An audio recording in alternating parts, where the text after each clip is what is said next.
Hello students, welcome on my channel. Today I explain exercise 8.3. आज हम exercise 8.3 सीखेंगे. हमने ऑलरेडी 8.1 एंड 8.2 सॉल्व कर लिया है, तो आज हम आएंगे 8.3 पे. ओके, 8.3 किस तरह से सॉल्व करना है उससे पहले मैं आपको इसके बारे में कुछ फॉर्मूला है वो एक्सप्लेन कर देती हूँ. देखिए, मैंने यहाँ पे पहले से ही कुछ फॉर्मूलाज लिख के रखे हुए हैं. अब ये फॉर्मूला मीन्स क्या होता है, ये यहाँ पे शॉर्ट फॉर्म लिखा हुआ है, यहाँ पे उसका फुल फॉर्म लिखा है. यहाँ पे लिखा है मैंने सीपी. सीपी मीन्स होता है कॉस्ट प्राइस. सपोज आज अगर आप कोई चीज़ परचेज करने जाते हैं, कोई चीज़ खरीदने जा रहे हैं, तो आपने कोई शर्ट या टॉय, चलो आपको एक एग्जाम्पल के अकॉर्डिंग मैं आपको एक्सप्लेन कर देती हूँ. अगर आप कोई टॉय खरीदते हैं तो वो मान लीजिए आपने 50 रुपीज़ का खरीदा, ठीक है. अब वो जो आपने टॉय खरीदा है वो उसका होगा कॉस्ट प्राइस. बट अगर आप उसी टॉय को किसी को बेच रहे हैं, सेल कर रहे हैं, तो वो होगा उसका सेलिंग प्राइस. मान लीजिए आपने कोई चीज़ 50 रुपीज़ में परचेज किया टॉय, और आपने उसी को अपने फ्रेंड को या किसी को दे दिया 60 रुपीज़ में, ठीक है. तो वो क्या हो गया, सेलिंग प्राइस. जो आपने बेचा है वो हो गया, सेल किया है, सेलिंग प्राइस. तो यानी कॉस्ट प्राइस आपने 50 और सेलिंग प्राइस 60. तो ऑब्वियसली अगर हम देखते हैं तो यहाँ पे आपको प्रॉफिट हो रहा है, ठीक है. चलो ये तो हम आगे देखेंगे, लेकिन कॉस्ट प्राइस यानी जो चीज़ आपने मटेरियल जो भी खरीदा है प्राइस में, उसको बोलते हैं कॉस्ट प्राइस, और जिसमें सेल किया है दैट इज सेलिंग प्राइस. अब नेक्स्ट स्टेप पे आ जाते हैं. यहाँ पे अगर आपका खरीदी हुई चीज़ यानी कॉस्ट प्राइस कम है और सेलिंग प्राइस ज़्यादा है, तो वहाँ पे प्रॉफिट हो रहा है. ऑब्वियसली प्रॉफिट हो रहा है, जितने में आपने खरीदा उससे ज़्यादा में अगर आप उसको सेल कर रहे हैं तो प्रॉफिट होगा. नेक्स्ट स्टेप आता है कि अगर आपने कोई चीज़ जितने में खरीदा उतने में ही सेल कर दिया, सीपी और एसपी यानी कॉस्ट प्राइस और सेलिंग प्राइस इक्वली है, तो ना आपको प्रॉफिट हो रहा है ना ही तो लॉस हो रहा है. नेक्स्ट पे आ जाते हैं, अगर कॉस्ट प्राइस ज़्यादा है और आपका सेलिंग प्राइस कम है. मान लीजिए आपने कोई चीज़ खरीदी लेकिन आपको वहाँ पे उसका उतना प्राइस नहीं मिला, आपको कम में उसको सेल करना पड़ा, तो वहाँ पे आपको लॉस हो रहा है, ठीक है. अब यहाँ पे मैंने कुछ एग्जाम्पल लिखे हुए हैं, वो भी आप देख लीजिए. एग्जाम्पल है, a toy box for ₹72 it sold at 80 rupees. Obviously 70 rupees में अगर कोई टॉय खरीदा और हम उसको सेल कर रहे हैं 80 रुपीज़ में, तो यहाँ पे हमको प्रॉफिट हो रहा है. प्रॉफिट कैसे फाइंड करेंगे हम, ऑब्वियसली सेलिंग प्राइस. देखिए, अगर हम सेलिंग प्राइस निकालना है तो हम क्या करेंगे, इसको माइनस कर देंगे. किसको माइनस कर देंगे, देखिए कॉस्ट प्राइस 72 है और सेलिंग प्राइस, तो सेलिंग प्राइस लिखो पहले और कॉस्ट प्राइस. अब अगर हम प्रॉफिट फाइंड करेंगे तो प्रॉफिट में से क्या करेंगे, profit equals to SP minus CP. Okay, तो कॉस्ट प्राइस में से आपको क्या करना है, सॉरी यहाँ पे कॉस्ट प्राइस में से अगर आप माइनस करेंगे तो आपको यहाँ पे प्रॉफिट पता चलेगा, ठीक है. इसी तरह से मैंने यहाँ पे 2-3 एग्जांपल लिखे हुए हैं. अगर आपको प्रॉफिट परसेंटेज में फाइंड करना है, ठीक है, प्रॉफिट परसेंटेज का फॉर्मूला होता है profit upon CP multiply 100. Loss percentage का फॉर्मूला होता है लॉस अपॉन सीपी मल्टीप्लाई 100, ठीक है. अब ये तो हो गए लॉस और प्रॉफिट परसेंटेज फाइंड करने. यहाँ पे मैंने कुछ और भी वर्ड्स लिखे हुए हैं, जैसे यहाँ पे लिखा है P for principal, I interest, A amount, R rate of interest, T time period, ठीक है. तो अब ये सब चीज़ें किस काम में आती हैं आपको वो भी एक्सप्लेन कर देती हूँ, ठीक है. अब ये P for, I for, A and R and T, ये पूरा मैंने लिखा हुआ है. फॉर एग्जाम्पल, मैं एग्जाम्पल के अकॉर्डिंग आपको समझाऊंगी तो जल्दी समझ में आ जाएगा, ठीक है. फॉर एग्जाम्पल, आज किसी को अगर मनी की रिक्वायरमेंट है तो वो क्या करेगा, 500 अपने फ्रेंड से उधार ले लेगा, ठीक है. वो क्या करेगा, उधार में ले लिया. अब सामने वाला अगर कोई चीज़ उधार में दे रहा है 1 ईयर के लिए, 2 ईयर के लिए, मंथ के लिए, 1 मंथ के लिए, कितने भी समय के लिए, तो उसको कुछ प्रॉफिट होना चाहिए, ठीक है. तो अब प्रॉफिट क्या होता है कि वो बोलेगा कि अगर आपको 500 रुपीज़ चाहिए तो उसमें रेट ऑफ इंटरेस्ट लगेगा, यानी एक्स्ट्रा पैसे उसको देने पड़ेंगे. तो इंटरेस्ट क्या होता है, 100 रुपीज़ के ऊपर लगता है. तो यानी वो बोलेगा कि 5% रेट ऑफ इंटरेस्ट है, यानी जितने पैसे हैं उसका 5% उसमें ऐड करके 100 रुपीज़ के अकॉर्डिंग ऐड करके उसको 1 ईयर या जितना भी टाइम है उस समय में आप उसको लौटाना होगा। तो वो होता है टाइम पीरियड, कितने समय के लिए लिया गया है। रेट ऑफ इंटरेस्ट, इसका फॉर्मूला होता है I is equal to PRN upon 100। Principal, rate of interest multiply n। n और जो t वो दोनों एक ही चीज़ होती हैं, यानी उसको आप n भी लिख सकते हैं और t भी लिख सकते हैं, और अपॉन में 100। तो रेट ऑफ इंटरेस्ट आ जाएगा, यानी कितना रेट ऑफ इंटरेस्ट हुआ। अब टोटल अमाउंट अगर हमें फाइंड करना है तो उसका फॉर्मूला होता है amount is equals to P plus I, यानी P जो इनिशियल अमाउंट था, यानी स्टार्टिंग में जो पैसा लिया था वो P, एंड I जो इंटरेस्ट लगा है उसको प्लस करके कितना अमाउंट लेना है या देना है वो फाइंड हो जाता है। अब हम एक्सरसाइज की तरफ चलते हैं, किस तरह से सॉल्व करना है। 8.3 question number 1, tell what is the profit और loss in the following question, also find profit percent और loss percent in each case. यहाँ पे आपको कुछ सिचुएशन दी है, उसमें आपको लॉस और प्रॉफिट फाइंड करना है और परसेंटेज में भी फाइंड करना है, ठीक है। तो फर्स्ट नंबर है gardening shares walk ₹250 and sold for ₹325, ठीक है। अब उसने शेयर खरीदा इतने रुपए में और सेल किया इतने रुपए में। तो हम क्या करेंगे, देख लेते हैं सॉल्यूशन किस तरह से करेंगे। तो सबसे पहले जो कॉस्ट प्राइस है यानी CP है वो है 250, NSP यानी सेलिंग प्राइस है 350।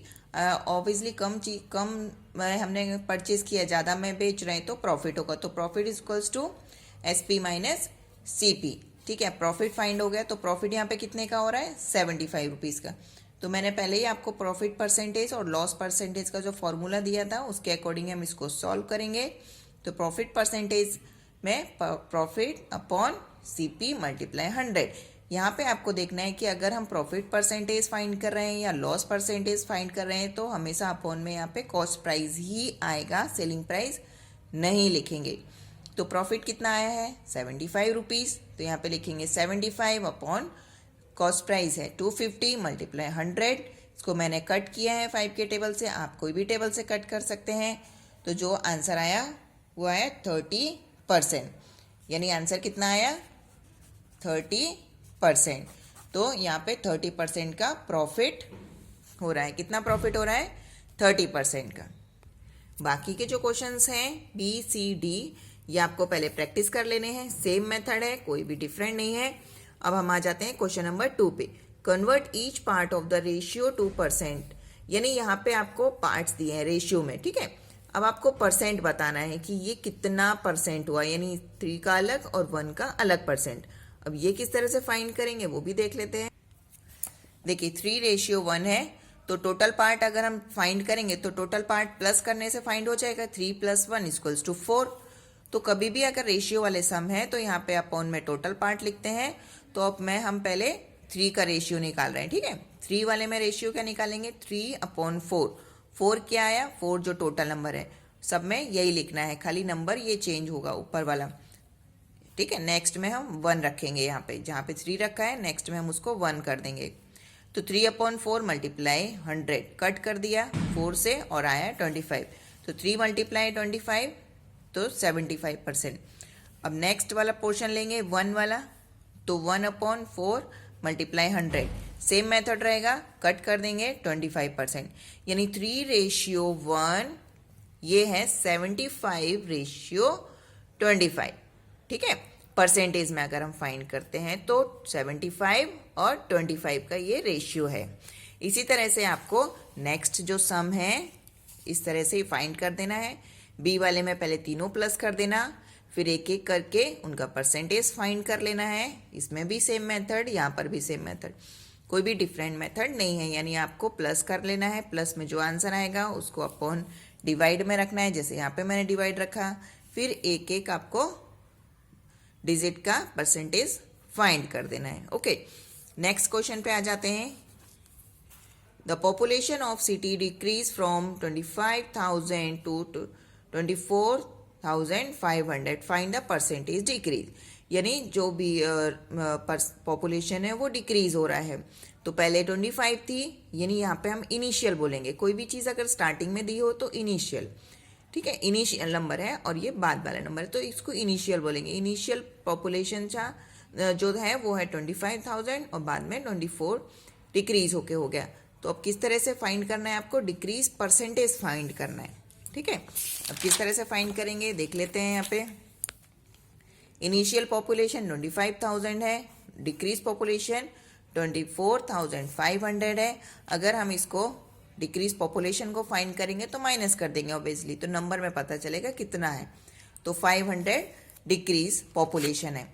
अब डिक्रीज परसेंटेज फाइंड करना है तो क्या करेंगे, जो नंबर आया है 500 और जो इनिशियल पॉपुलेशन है उसको डिवाइड करेंगे, जैसे हमने सीपी में किया था। ठीक है ना, कॉस्ट प्राइस में अपॉन में लिखेंगे, मल्टीप्लाई कर देंगे, कट कर देंगे 0 से 0, पूरा कट करके आपका आंसर आएगा 2%। क्वेश्चन नंबर 4 देख लेते हैं। Arun bought the car for 3,50,000. The next year the price went up to 3,70,000. What was the percentage of price increase? यानी जो कार है उसका प्राइस बताया गया है और उसने जो बाद में आफ्टर यानी 1 ईयर जो नेक्स्ट ईयर है वो इतना प्राइस हो गया, तो परसेंटेज में आपको प्राइस इंक्रीज कितना हुआ वो परसेंटेज में बताना है। सेम मेथड रहेगा। देखिए इनिशियल कॉस्ट कितना था 3,50,000, तो इंक्रीज कॉस्ट कितना हो गया जो बढ़ गया, तो 3,70,000। अगर हमें इंक्रीज कॉस्ट फाइंड करना है तो ऑब्वियसली माइनस कर देंगे, तो 20,000 जो इंक्रीज प्राइस है वो 20,000 है। सेम मेथड परसेंटेज फाइंड करने के लिए, इंक्रीज परसेंटेज फाइंड करना है। यहाँ पे मैंने वही जो मेथड पहले लिख रहे थे हम वही लिखेंगे। इनिशियल यानी इनिशियल वाली स्टार्टिंग वाली जो प्राइस है वो अपॉन में लिखेंगे, और यहाँ पर तो इंक्रीज जो है प्राइस वही आया है, मल्टीप्लाई में 100 किया है, पूरा कट कर दिया है 0 0, तो आंसर आया 40/7%। तो इसको आप डेसिमल में भी कर सकते हैं, मीन्स डिवाइड करके भी आंसर ला सकते हैं। अगर मिक्स फ्रैक्शन में लिखना है तो मिक्स फ्रैक्शन में भी आंसर आ सकता है इसका। ठीक है, आ जाता है। तो यानी ये दोनों ही आंसर राइट है। यहाँ तक आपने सॉल्व किया तो भी राइट है, ये निकाला तो भी राइट है, डेसिमल में फाइंड किया तो भी परसेंटेज राइट ही आएगा। ठीक है, 5th नंबर का देख लेते हैं। I buy a TV for 10,000 and sell it profit 20%, how much money do I got for it. यानी अगर मैंने एक टीवी लिया है 10,000 का, उसको सेल करके मुझे 20% प्रॉफिट हो रहा है, तो मैंने उसको कितने रुपीज़ में सेल किया वो आपको फाइंड करना है। ठीक है, सीपी ऑफ टीवी यानी जो कॉस्ट प्राइस है वो इनिशियल प्राइस, ठीक है, वो 10,000 में प्रॉफिट कितना हुआ 20%। अगर 20% ऑफ 10,000 फाइंड करते हैं हम तो वही मेथड 20/100 एंड मल्टीप्लाई 10,000, 0 से 0 कट हो गया, व्हाट इज रिमेनिंग 20 × 100 तो 20,000। ये आया आपका प्रॉफिट, यानी प्रॉफिट कितने का हो रहा है 2,000 का, सॉरी 20 नहीं 2,000 का। ठीक है, अब हमारा सेलिंग प्राइस अगर हमें फाइंड करना है तो क्या करते हैं, कॉस्ट प्राइस प्लस प्रॉफिट। तो कॉस्ट प्राइस था हमारा 10,000, प्रॉफिट हुआ 2,000 का, प्लस कर देंगे, आंसर आया 12,000। Then I got 12,000 rupees for selling TV. ठीक है, तो जो आपको पैसा मिलेगा टीवी सेल करके वो 12,000 होगा। क्वेश्चन नंबर 6 जो है वो थोड़ा सा ध्यान से देखेंगे क्योंकि इसमें आपको कॉस्ट प्राइस नहीं दिया है। देखिए, जो he sell a washing machine 13,500 and she loss 20% of again, what was the price of at which of box it. यानी जितने में उसने एक वॉशिंग मशीन सेल कर दिया 13,500 में, उसको 20% का लॉस हो रहा है, यानी ये लॉस वाला प्राइस लिखा है जो उसने बेचा है, बट उसको कितना में उसने वॉशिंग मशीन परचेज किया था, खरीदा था, वो आपको प्राइस फाइंड करना है। चलो यहाँ तो जो गिवन है पहले मैंने वही लिख दिया, सेलिंग प्राइस 13,500, लॉस हुआ है 20%, बट कॉस्ट प्राइस हमको नहीं दिया है। तो लेट सीपी एक्स, यानी हमने सपोज कर लिया कि यहाँ पे जो कॉस्ट प्राइस है वो एक्स है, तो लॉस 20% ऑफ एक्स, यानी एक्स क्या है सीपी है, तो 20/100 मल्टीप्लाई एक्स। अब यहाँ पे हमने क्या किया, इसको कट कर दिया, तो 2 1 जा 2 5 जा 1/5 आया, 1 मल्टीप्लाई एक्स, तो x/5। ये क्या है लॉस आया है x/5। अब जो हमारा फॉर्मूला होता है selling price equals to cost यानी सीपी माइनस लॉस। तो हमको ऑलरेडी कॉस्ट सेलिंग प्राइस दिया हुआ है, सेलिंग प्राइस गिवन है तो हम सेलिंग प्राइस रख देंगे। सीपी हमको नहीं गिवन है तो हमने यहाँ पे एक्स सपोज किया है। लॉस अभी हमने फाइंड किया है, x/5 है तो हमने वही मेथड रखा है। यहाँ पे हमने एलसीएम मेथड से किया। अब आप सोचोगे 5x कैसे हो गया, तो ये एलसीएम फाइंड किया है। एलसीएम आपको फाइंड करना आता है, तो ये 5 है तो नीचे 5 ही रहेगा, यानी x/1 माइनस x/5। अब यहाँ पे कुछ नहीं है तो यहाँ पे हम क्या करेंगे, 5 सपोज करेंगे, तो ये हो गया 5x माइनस x। ठीक है, तो ये आ गया आपको एलसीएम लेके। तो यहाँ पे मैंने 5x माइनस x/5। अब क्या करेंगे, 5x में से एक x माइनस किया तो क्या आया, 4x, 4x/5। अब यहाँ पे है 13,500 इक्वल्स टू 4x/5।